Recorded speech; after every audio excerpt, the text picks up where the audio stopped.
Tengan muy buenas tardes, hermanos y amigos que nos honran hoy con su presencia.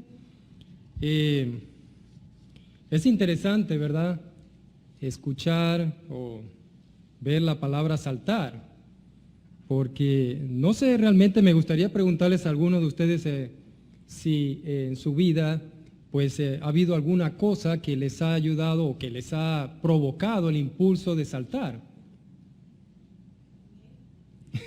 ¿Sí les ha pasado? Bueno, yo he visto, en algunos casos, he visto personas que han saltado porque, bueno, obviamente es un motivo de mucha alegría el tener un bebé. Entonces, créanlo, no, yo he visto personas saltar que hasta han pegado la cabeza ahí al techo, ¿no? De la emoción de saber que, pues, que ha llegado su primogénito o su primogénita, por decirlo así, primer hijo, y ha saltado de gran gozo. En la historia que tenemos en esta tarde, tenemos la historia de un hombre que no solamente anduvo, pero también saltó. Obviamente, pues la alegría que invadía la vida de este hombre, pues fue muy notoria hasta el punto de que lo demostró físicamente frente a muchas personas. Pero déjame decirte algo antes de entrar en este pasaje de Hechos capítulo 3, versículo 1 al 10. Primeramente, el capítulo 3, obviamente, es un capítulo que viene después del capítulo 2 del libro de los Hechos. Y en el capítulo 2 del libro de los Hechos, si algunos de ustedes me imagino que lo han leído, el capítulo 2 habla mucho acerca de la iglesia, cómo se inició la iglesia realmente en Jerusalén, cómo se convirtieron más de 3,000 personas, ¿sí recuerdan? En Hechos 2, 38 en adelante, Pedro, después de un maravilloso sermón, muchas personas obedecen el Evangelio y vienen a Cristo. Pero te voy a decir algo. Antes de eso, vemos que los discípulos habían recibido el Espíritu Santo, que fue promesa de ¿quién? Promesa de Dios, ¿para quiénes? Para sus discípulos, que lo iban a recibir, que esperaran el recibir el Espíritu Santo. Ya Jesús lo había dicho también en Juan capítulo 14, les había dicho que era necesario enviarles a ellos ¿qué? Un consolador.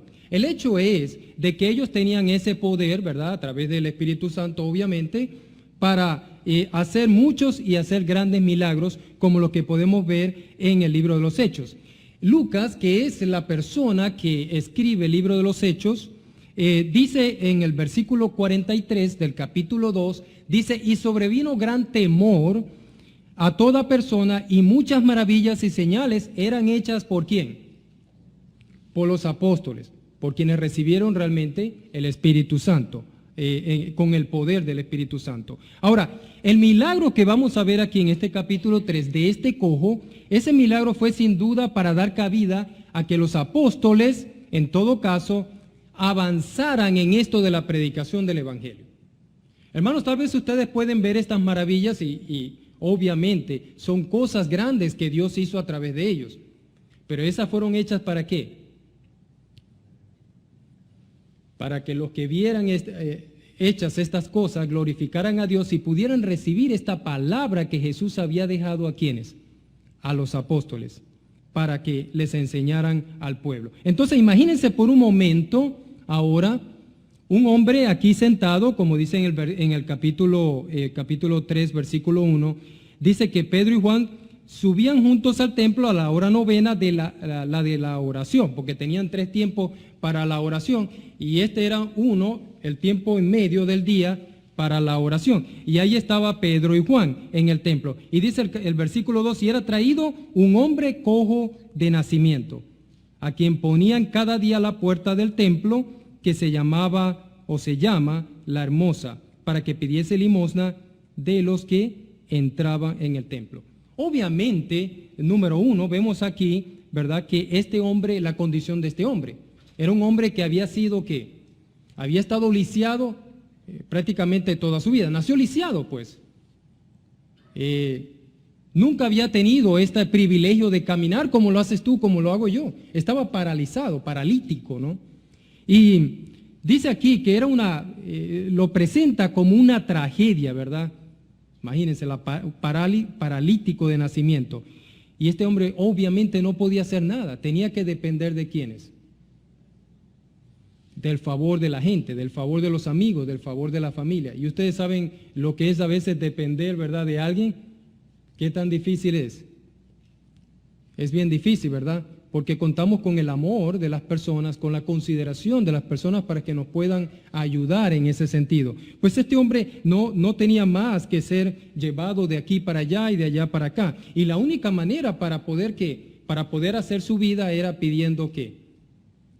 La única manera era pedir limosna, pedir por el favor de las personas. Entonces, lo vemos al hombre que está vamos a decirlo así, en un lugar que ya vamos a ver en el texto siguiente, un lugar que era donde la gente o por medio del cual la gente transitaba más.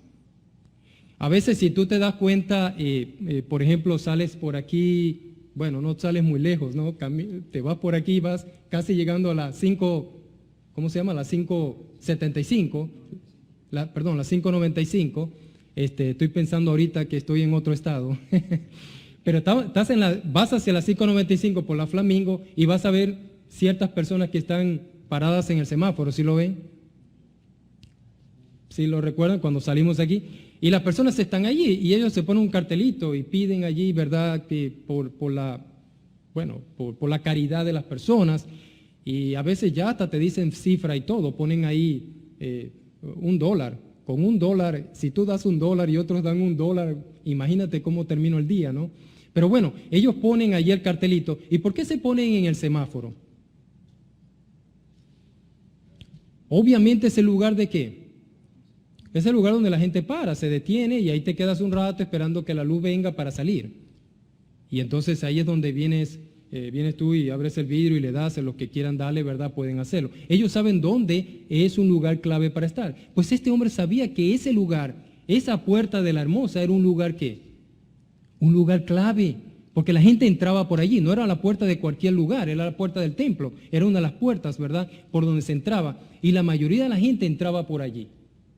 Y entonces, ¿dónde ponían a este hombre paralítico? Lo ponían exactamente donde él podía ¿qué? Podía recibir la caridad de las personas. Bueno, quizás hablando un poquito de esto, ¿verdad? Podemos ver que es una tragedia un poco grande para la vida de esta persona, porque a este hombre quizás también lo podíamos comparar con el estado actual de un hombre que no tiene a Cristo en su vida. ¿Te puedes imaginar por un minuto? Pensando la tragedia de este hombre que depende de toda la situación, de todos los amigos de alrededor, de todo lo que la gente puede hacer, de llevarlo, de traerlo y todo esto, lo puedes comparar con la vida de ¿quién? De una persona que no tiene a Cristo en su vida, que vive realmente frustrado, que vive una situación realmente dolorosa cuando vienen los problemas, cuando vienen situaciones difíciles a su vida, no tienen en dónde recostar, como dice su cabeza.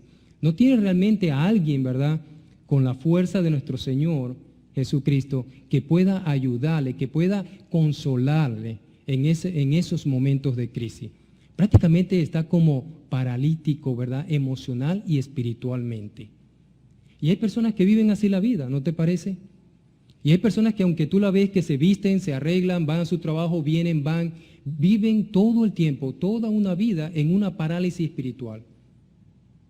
Porque todavía no han recibido al Señor, porque todavía no han obedecido el Evangelio de Jesucristo, porque todavía no han conocido al Rey de Reyes, al Señor de Señores, aquel que realmente puede hacer y transformar su vida, que puede transformar su vida de una parálisis espiritual, emocional, y lo puede traer ¿a qué?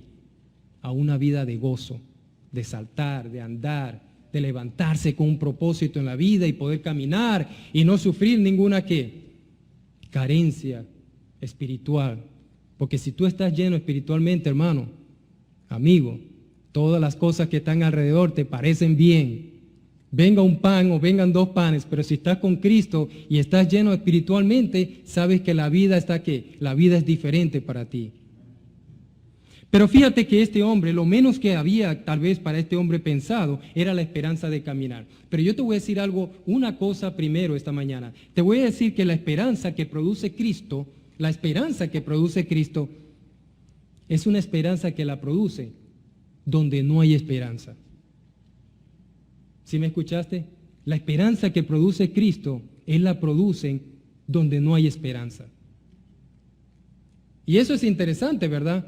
Porque ¿cuántos de nosotros no nos hemos, antes de que algunos de nosotros hayamos conocido a Cristo, dejamos todo que a un lado, pensamos que no teníamos esperanza de arreglar situaciones en nuestra vida, pero cuando conocimos al Señor, las cosas ¿qué? Las cosas cambiaron, las cosas cambiaron. Yo recuerdo a mis amigos, recuerdo a tantas personas alrededor de mí cuando yo me convertí al Evangelio. Muchos de ellos los comencé a mirar de una manera diferente. ¿Sabes por qué? Porque una vez que yo tenía esperanza en Cristo, los miraba a ellos como sin esperanza, pensando que sí tenían esperanza, pero que no la querían tomar. Y eso es interesante, porque ellos no esperaban esto. Y me dijeron en muchas ocasiones, yo no esperaba que tú te convirtieras, bueno, punto suspensivo, a eso, ¿no?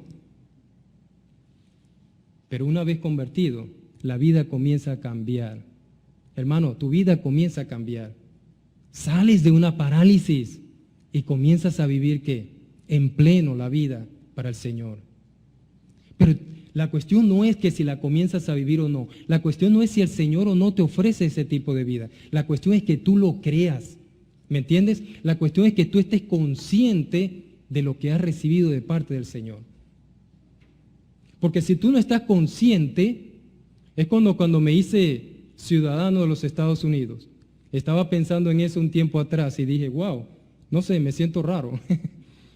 Me hice después, estoy consciente ahora de que ya soy ciudadano de acá, de Estados Unidos. Ok, ya ahora ando con un pasaporte, antes andaba con una visa o algo, ¿no? Y uno se hace consciente de lo que ahora es, ¿verdad? Pero ¿estás tú consciente de lo que Cristo ha hecho en tu vida? ¿Estás consciente de que Él te ha librado? Eras un cojo, eras una persona paralítica emocionalmente, espiritualmente, y el Señor te ha levantado. Me puedo imaginar la parálisis de este hombre, los días de niñez, cómo los pasaría, ¿verdad? Todos los niños andan corriendo. Fíjate cuando salieron y dijeron hay clase, los niños salieron al paso, ¿verdad? ¿Cómo saldría este hombre si no podía caminar? ¿Cómo sería su adolescencia cuando todos los demás amiguitos y los demás ya estaban haciendo otras cosas, ¿verdad? Y él no podía hacerla. ¿Cómo podía haber sido la juventud de este hombre? Y ahora que tiene 40 años, ¿qué creen ustedes que está pensando? ¿Tiene esperanza? Después de haber pasado tanto tiempo, quizás no. ¿Cuántas personas allá afuera no viven semejante vida, verdad? Quizás no en lo físico, pero sí en qué, en lo espiritual. Salen afuera, salen a la vida, salen a esto, pero siempre regresan a sus casas y van a sus hogares y duermen en su cama y reflexionan sobre un vacío que no saben cómo llenarlo. Y pueden vivir. Quizás no tienen 40 años, quizás tienen 30, quizás tienen 20, pero todavía todavía existe ese vacío en ellos. Y llegan a los 40, llegarán a los 50 y todavía, si no han conocido al Señor, si no han conocido al que puede transformar su vida, van a seguir ¿con qué? Con esa misma parálisis, con esos mismos problemas en su vida. Pero cuando muere la esperanza, y esas son las buenas nuevas, donde muere la esperanza, allí se hace presente Cristo. Y eso es lo grandioso de todo esto, porque yo recuerdo, si más no recuerdan algunos de ustedes, por allá por Marcos capítulo 4, versículos 35 al 41, habla de la gran tormenta. ¿Saben qué, queridos hermanos? Esa gente que iba en ese bote, iban a morir. Sí, así de sencillo, iban a perder sus vidas allí. Ya estaban listos para enfrentar la muerte. Llegaron a despertar al Señor, porque ya estaban ¿qué? Ya la esperanza de salvarse había muerto. ¿Y qué nació allí? Donde no hay esperanza, allí nace la presencia de nuestro Señor para brindarte esperanza. Y el Señor les brindó esperanza, calmó la tempestad. Yo no sé qué tempestades pueden tener o puedes tener esta mañana o quizás has tenido en estos días, pero una cosa sí sé, que el Señor puede hacer lo que el hombre no puede hacer. Que el hombre te puede tratar de dar esperanza, pero vas a llegar un tiempo en tu vida donde ya no hay más esperanza. Donde va a llegar un tiempo en tu vida donde solo te vas a encontrar allí con tu almohada y el techo de tu apartamento o casa y vas a estar pensando, ¿qué puedo hacer? Pero allí está el Señor, donde no hay esperanza, Él está allí, porque Él sí te puede dar esperanza. No importa cuánto tiempo quizás haya pasado paralítico este hombre, Jesucristo estaba allí, actuando por medio de sus discípulos para traer esperanza ¿a quién? A este hombre. No importa cuánto tiempo haya pasado en la vida de cada uno de nosotros, pero el Señor siempre está ahí. Él dice, aquí yo estoy a la puerta, ¿y qué? ¿Y qué tenemos que hacer? Abrir, ¿verdad? Qué tan sencillo. Que ni siquiera tenemos que ir a tocar puertas. El Señor la toca por ti. Tú solo tienes que abrirla. Y Él va a entrar y va a morar en ti. Y va a hacer lo que los otros o otras cosas que pensabas tú que te daban esperanza, no van a poder hacerla. Porque el Señor hace lo que hace en medio de no esperanza.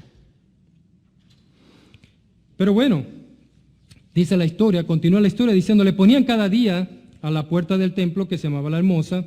Lucas nos da detalles para identificar la puerta, ¿verdad?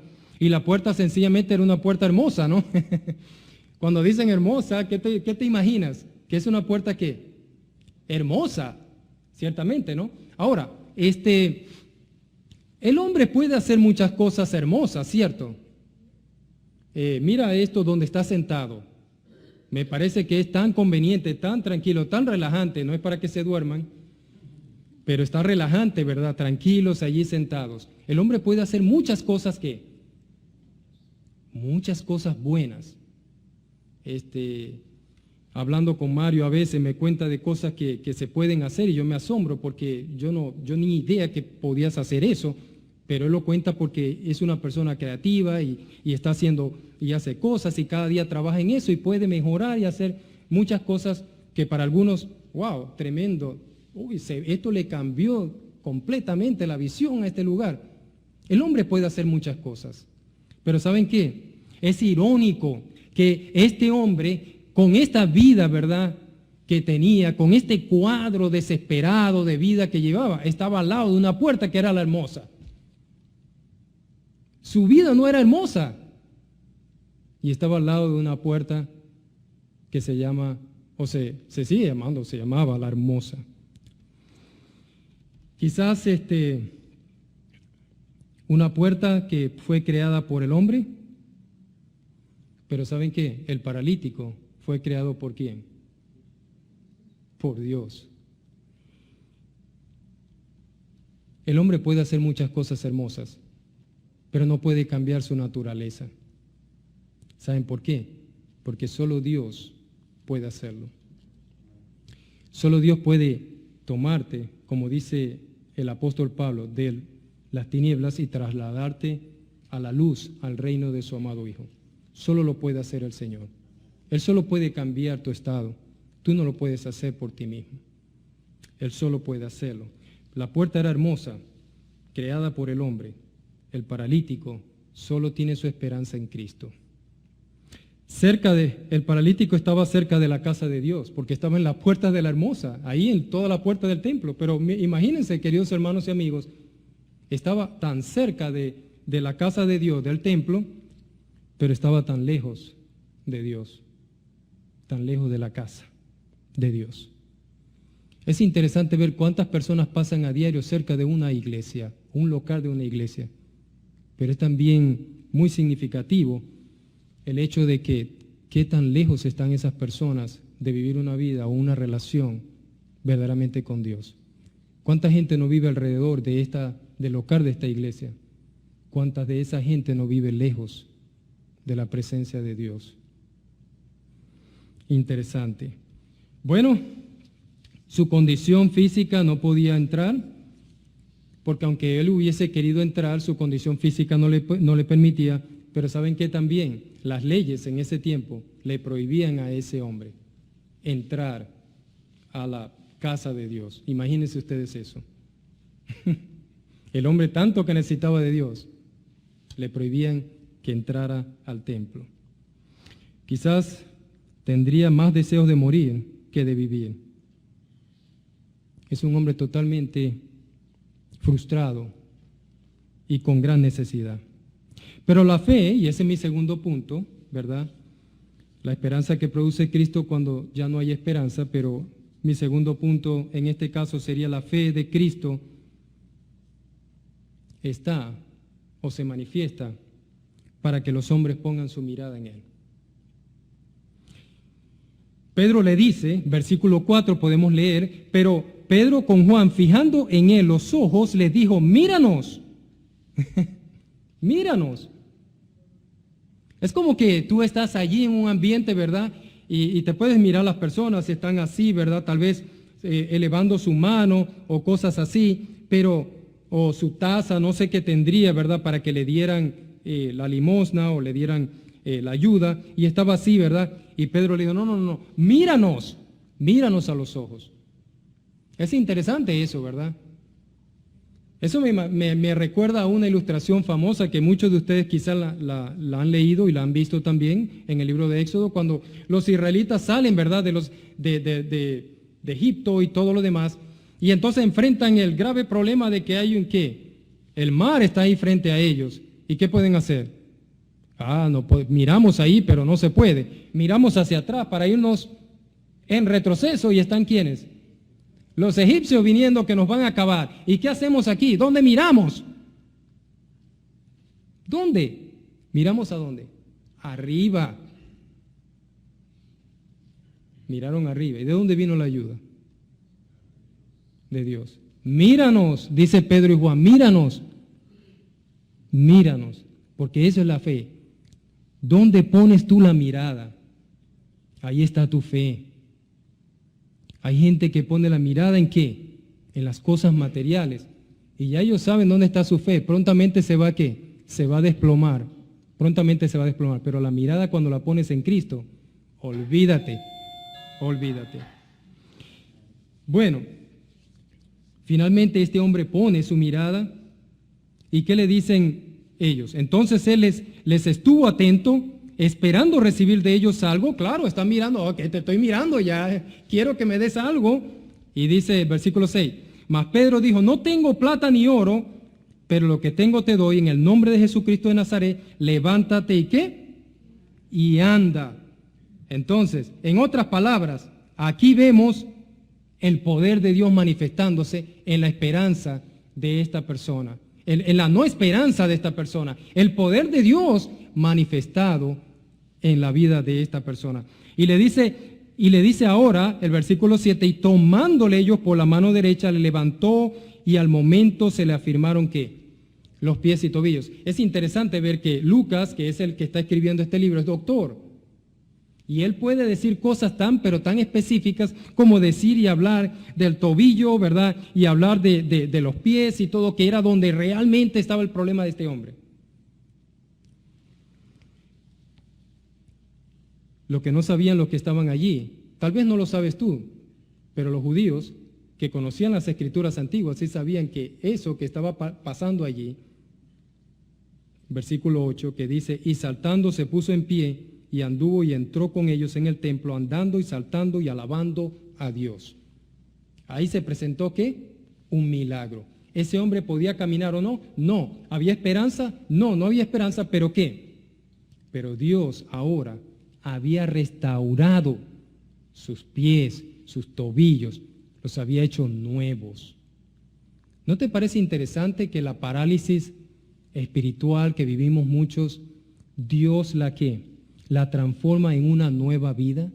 Él no te da algo viejo, Él no te pone un parcho allí, Él te da una vida nueva. Y lo que Dios hizo en la vida de esta persona, a través de los apóstoles de Pedro y Juan, lo hizo nuevo, le restauró completamente ¿qué? Sus tobillos, sus pies. Ahora, cuando el Señor restaura a una persona como yo, como tú, lo hace ¿qué? Nuevo, te da una nueva vida. ¿Y no es lo que dice el apóstol Pablo? Que ahora entramos en ¿qué? Una vez que hemos obedecido el Evangelio, ¿entramos en qué? Nueva vida. ¿Te sientes nuevo, hermano? ¿Te sientes de 40 o de 15? Nos sentimos nuevos, somos personas nuevas, nuevas criaturas en Cristo, dice el apóstol Pablo. Todas las cosas viejas fueron ¿qué? Pasadas. He aquí todas son hechas nuevas. Lo que el Señor hace es algo nuevo. Eso es lo que Él te brinda a ti y me brinda a mí. Cuando Jesús le brindó a la samaritana el agua, no le brindó un agua, vamos a purificarla aquí, le brindó el agua de vida. El agua que produce salvación.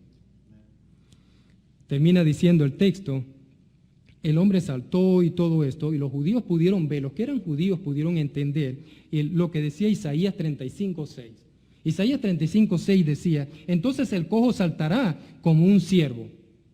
El judío que podía ver eso entendía, wow, Dios está manifestándose aquí, porque sus profecías se están cumpliendo en estas cosas, y de esta manera, visualmente. Versículo 9 para finalizar dice, y todo el pueblo le vio andar y alabar a Dios. ¿Quiénes lo vieron? Todo el pueblo. ¿Y cómo nace la fe? Versículo 10, y le reconocían que era él que se sentaba a pedir limosna a la puerta del templo a la hermosa y se llenaron de asombro y espanto por lo que había sucedido. Interesante historia, ¿no? Concluyo con lo siguiente. Querido hermano, tal vez tú puedas pensar en esta mañana, bueno, el hermano está hablando allí de Pedro y Juan, que eran grandes apóstoles, ¿verdad? Que eran personas que podían hacer lo que ellos hacían porque tenían el poder del Espíritu Santo de Dios. Pero te quiero decir una cosa, Dios nos ha dado de su Espíritu Santo. Y nosotros, a través de la palabra de Dios, como dice Romanos capítulo 1, ¿verdad? Versículo 16 y 7, ¿el Evangelio es qué? Poder de Dios para salvación de muchos. Tú tienes el poder de Dios para compartirlo con personas que viven parálisis allá afuera, quizás toda su vida, posiblemente más de 40 años. Pero ¿saben qué? No es imposible. Para los apóstoles no fue imposible utilizar el poder de Dios para restaurar completamente la vida física de este hombre. Tú tienes el poder por medio del Espíritu Santo y de la palabra de Dios para restaurar muchas vidas que viven parálisis espirituales y emocionales. La cuestión no es si lo tienes o no lo tienes. La cuestión es, ¿estás dispuesto a usarla? ¿Estás dispuesto a usar este poder para la salvación de muchos y de tantas personas que viven vidas frustradas como la de este hombre? Quizás no paralítico físicamente, pero espiritualmente no pueden andar. Viven vidas frustradas. Viven matrimonios totalmente destruidos, viven hogares en los cuales pues hay muchos, e inclusive aunque tengan una familia excelente, aunque tengan hijos excelentes, aunque tengan un trabajo excelente, siempre van a carecer de algo, porque hay algo que el hombre y este mundo no puede ofrecer, y es la paz del Señor. Hasta que no se reconcilien con el Señor, no pueden llegar a esto. Y a ti, querido amigo, te digo esta mañana, si todavía no has obedecido el Evangelio, yo creo que es tiempo, ¿no te parece? Mira, tal vez estás como este hombre ahí que no estás esperando nada realmente, que vienes a la iglesia y estás mirando que todo está bien. Pero te quiero decir algo, hay mucho más que eso. El Señor puede restaurarte este mismo día, en este mismo momento, a través de las aguas del bautismo, puede restaurar tu vida. ¿Y sabes qué? No te va a dar un parcho en tu vida, te va a dar algo nuevo, vida nueva. Y eso te lo ofrece a ti, como me lo ha ofrecido a mí y a tanto lo que estamos aquí. Por eso cantamos, ¿verdad, Mario? ¿Por qué cantamos? Porque vivimos en vida nueva, andamos en vida nueva. Y el Señor quiere que tú andes y saltes y salgas por allá saltando y andando y diciendo, Cristo es todo ¿para quién? Para mí. ¿Puedes hacer eso? ¿Puedes decir eso, hermano? ¿Puedes decir eso, amigo? Si puedes decirlo, vamos a levantarnos y cantar este canto.